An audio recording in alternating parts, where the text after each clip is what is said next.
आपको भी यदि बड़ी स्पेलिंग याद करने में समस्या आती है तो आपके लिए यह वीडियो बहुत ही हेल्पफुल होने वाला है। देखिए गाइस, यदि आपको भी बड़ी स्पेलिंग याद नहीं होती है तो उसको याद करने का एक तरीका मैं बताने वाला हूँ। वो तरीका क्या है कि आप उस स्पेलिंग को, आप उस वर्ड को अपने वाक्य में प्रयोग कीजिए। किस प्रकार से आप वाक्य में प्रयोग करेंगे वो भी मैं आपको बताता हूँ। जैसे कि हम यहाँ पर 2 वर्ड्स लेते हैं, 2 से 3 वर्ड्स हम लेते हैं। एक तो लेते हैं हम एडिक्शन, ओके, और एक लेते हैं अपोलोजाइज, और हम ले सकते हैं मिसबिहेवियर। तो ये कुछ बड़ी बड़ी स्पेलिंग हैं, अपोलोजाइज, मिसबिहेवियर, एडिक्शन। तो ये जो कुछ चीज़ें हैं ये आप याद नहीं रख पा रहे हैं, आपको नहीं पता कि इनका हिंदी मीनिंग क्या होता है।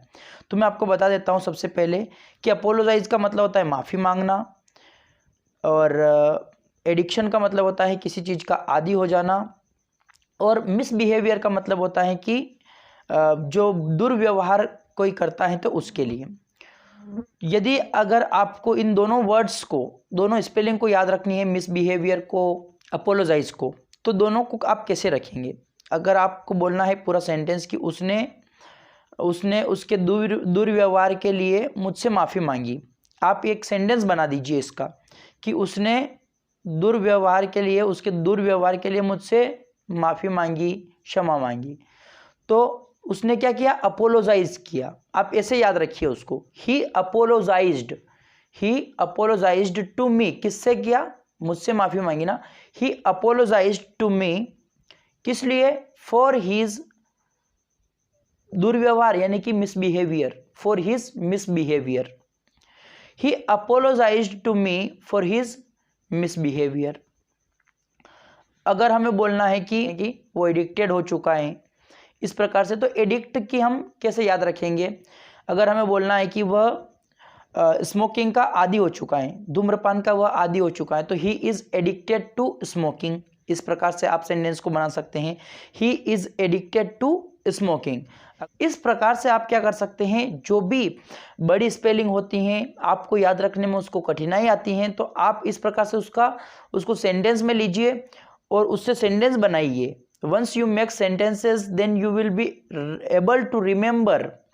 फिर आप क्या कर सकेंगे? उसको रिकॉल कर सकेंगे, रिमेंबर कर सकेंगे, क्योंकि आपने उसको यूज में लिया है। आप उससे कुछ सेंटेंसेस बनाइए, ज़्यादा से ज़्यादा सेंटेंसेस बनाने की कोशिश कीजिए। जब आप बनाएंगे तो आपकी ये हैबिट हो जाएगी एक, और हैबिट में आने के बाद जो है आपके लिए ईजी हो जाएगा। यदि आप एक बार इसको इंग्लिश में भी सुन लेते हैं कहीं से, तो आपको पता चल जाएगा कि ये इस जगह पर ये चीज़ यूज़ होती है। ज़्यादा से ज़्यादा लिसनिंग किस लिए बोला जाता है? इसीलिए बोला जाता है कि जितना ज़्यादा आप सुनेंगे तो आपके कानों में उतनी ही वो आवाज़ जाएगी, और उस पूरे सेंटेंस के साथ में वो पूरा वर्ड आएगा, तो उससे वो आपको याद हो जाएगा।